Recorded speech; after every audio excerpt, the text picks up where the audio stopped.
4 months short. The Santa Ana winds were blowing the night they called me in. Hot, dry winds that crawled under your collar and made the city feel like it was always on the edge of something bad. I'd been awake since 2 in the morning, which wasn't unusual. Sleep and I had come to an understanding since I got back from the Pacific. It would visit me briefly, just long enough to drag me back to Shikoku Island, and then it would leave me alone with the dark and a glass of rye I didn't really want. My name is Calhoun. Detective Lieutenant Ray Calhoun, LAPD, homicide. 31 years on the force, interrupted by 3 years of a war I came back from and never quite left. 4 months from retirement. 4 months from a small house in Pasadena, a garden I hadn't planted yet. And sleep, real sleep. The kind that doesn't cost you anything when you wake up. I was 45 minutes from changing my shirt when the phone rang. The building on Beechwood was a 3-story walk-up that smelled like old carpet and somebody's pot roast. The super, a heavy-set man named Gruber, met me at the door with his hat in his hands and his eyes already red. He'd liked her, I could tell. Most people probably did. Her name was Frances Okura, 29 years old, Japanese-American, a reporter for a small independent paper out of Boyle Heights. She was on her back near the center of the living room, both arms at her sides, like she'd been laid out carefully by someone with a sense of propriety. 2 shots, close range. The door had been unlocked. No sign of forced entry, no sign of a struggle, no upturned furniture, no broken glass. Her coffee cup was still on the table, half full, not yet cold when the super found her. She'd answered the door. That much was clear. She'd opened it for someone, and that someone had shot her twice and walked back down the stairs and into the Santa Ana night.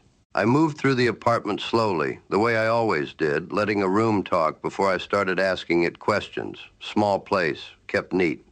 Books stacked with care. A typewriter on the kitchen table with a half-finished sentence still loaded in the carriage. The Tanaka family has waited 3 years for someone to... I found her notebooks in the desk drawer. 5 of them, spiral-bound, filled margin to margin in a small, precise hand. I sat down in her chair and I read. Frances Okura had been building something.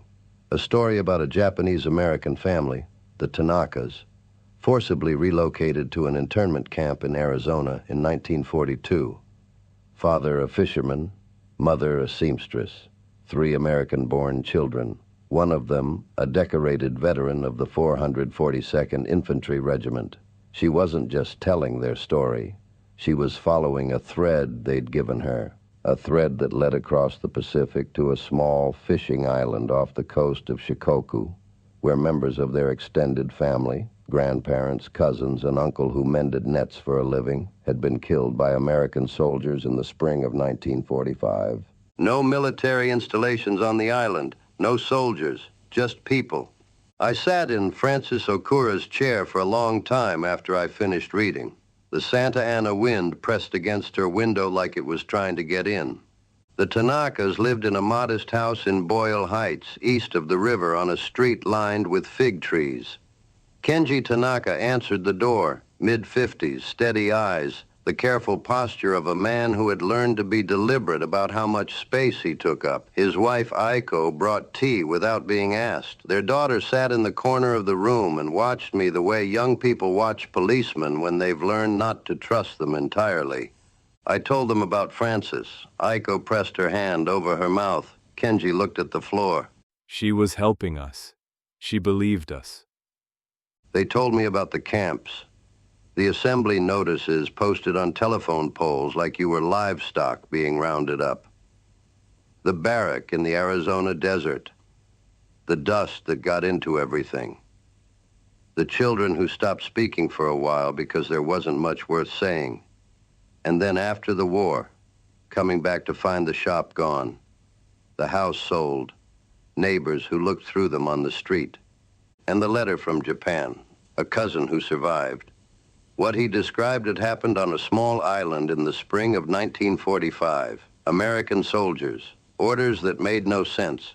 Civilians who were not soldiers had never been soldiers, who had fished those waters for generations. Aiko refilled my tea. I hadn't touched it, We don't want revenge. Kenji said. He looked at me carefully. We want someone to say that it happened, that they were people. I drove home the long way. I didn't know why, except that I wasn't ready to be anywhere yet. The rye was where I'd left it. I didn't bother with a glass. I knew what island they were talking about. I knew it the way you know a thing you have spent 3 years trying not to know. The orders had come from Colonel Harlan Briggs, passed down to us like they were routine, like we were clearing brush. Possible enemy combatants harboring Japanese imperial forces. That was the language. The language that turned fishermen into threats and made what we did sound like a military operation instead of what it was. I'd followed orders. That's what I'd told myself on the transport ship home. That's what I'd told myself every night since. I don't remember hitting the floor. When I opened my eyes, there was a man sitting in my armchair. Harlan Briggs had aged well, the way men age when guilt doesn't stick to them. Silver at the temples, a good suit, the unhurried ease of someone accustomed to rooms complying with his presence. You look terrible, Ray.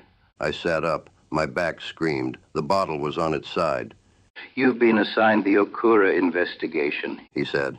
It wasn't a question. He had sources. He always had sources.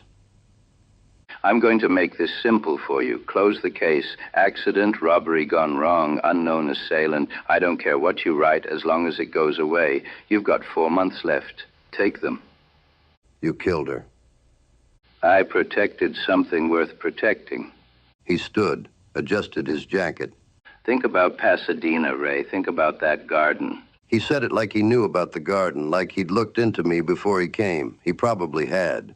You did what soldiers do. So did I. That's finished now. Let it stay finished. He let himself out. The door clicked shut behind him like a period at the end of a sentence. I sat on my floor until the sun came through the window.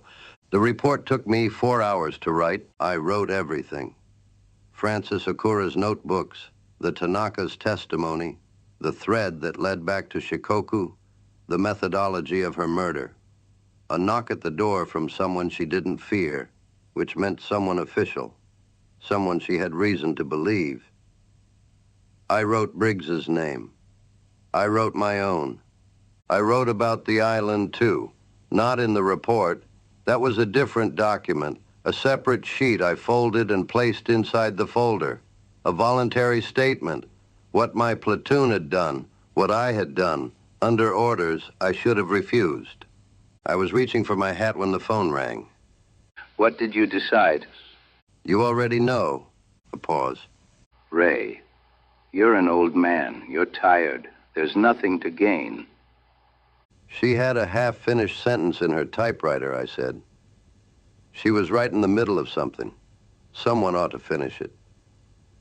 I hung up and walked to my car. I'd been on the road 6 minutes when the black Buick came up on my left. I saw Briggs's face through the glass before I saw the gun, and then I heard the first shot take out my side mirror, and I stopped thinking and started driving.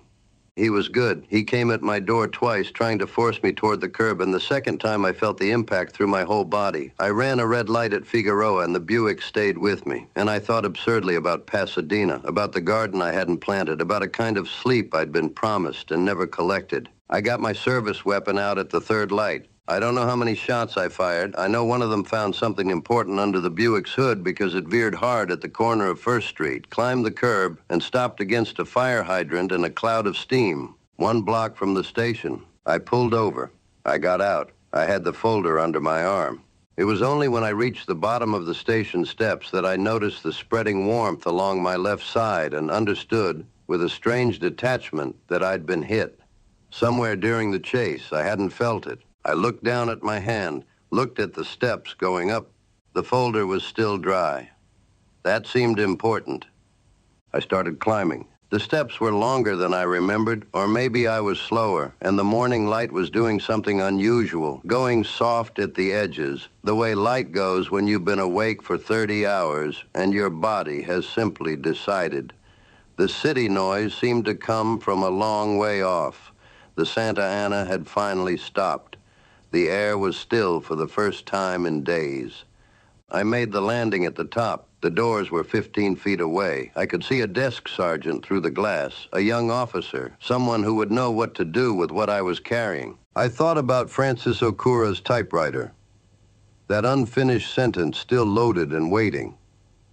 I thought about a fishing island in the spring, and how blue the water had been, and how wrong we were, and how I had known it and done it anyway.